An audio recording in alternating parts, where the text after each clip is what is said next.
तो हेलो दोस्तों, नमस्कार। स्वागत है आपका किल्फो में। आज की कहानी बहुत मज़ेदार है, तो चलिए बिना किसी देर के कहानी की ओर बढ़ते हैं। दिल्ली से जयपुर हाईवे पर तेज बारिश हो रही थी। सड़क पर दूर दूर तक कोई वाहन नहीं दिखाई दे रहा था। सिर्फ अर्जुन का ट्रक अंधेरे को चीरता हुआ आगे बढ़ रहा था।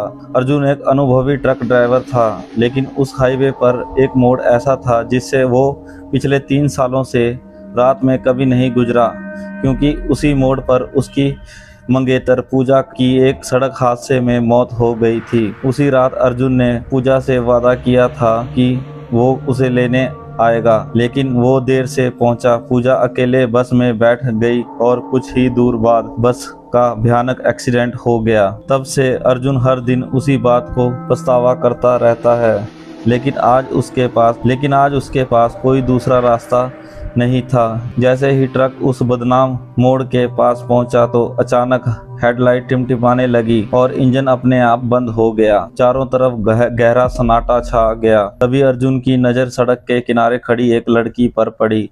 वो बारिश में भीग रही थी। उसके सिर पर लाल दुपट्टा था और लंबे बाल चेहरे को ढक रहे थे। फिर एक धीमी आवाज आई, अर्जुन मुझे ले चलो। ये वही आवाज थी। अर्जुन कांपते हुए ट्रक से उतरा और बोला, पूजा क्या सच में तुम हो? धीरे धीरे वो लड़की उसकी ओर मुड़ी और चेहरा बिल्कुल पूजा की तरह था, लेकिन उसकी आंखों में पुतलियां नहीं थी।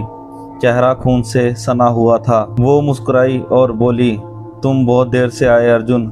अर्जुन डर के पीछे हट गया। उसी क्षण बिजली चमकी और पूजा गायब हो गई। अर्जुन घबराकर फिर वापस ट्रक में चढ़ा, लेकिन जैसे ही उसने सामने देखा, पूजा उसके बगल में बैठी हुई थी। उसके भीगे हुए कपड़ों में पानी टपक रहा था। वो धीरे से बोली, चलो अब मुझे घर छोड़ दो। अचानक ट्रक बिना चाबी घुमाए अपने आप स्टार्ट हो गया। स्टीयरिंग खुद ब खुद घूमने लगा। अर्जुन पूरी ताकत से उसे रोकने की कोशिश करता रहा, लेकिन ट्रक किसी अनजान ताकत के काबू में था। उसने शीशे में देखा, पीछे सीट पर कई लोग बैठे हुए थे। कुछ के चेहरे खून से लथपथ, कुछ की आंखें खाली और कुछ के शरीर पूरी तरह खून से लथपथ। वह सभी एक साथ फुसफुसाए, हमें भी घर जाना है। अर्जुन की चीख निकल गई। ट्रक तेजी से उसी पुल की ओर बढ़ रहा था जहां कई हादसे हुए थे। अर्जुन रोते हुए बोला, पूजा मुझे माफ कर दो। उस रात गलती मेरी नहीं थी।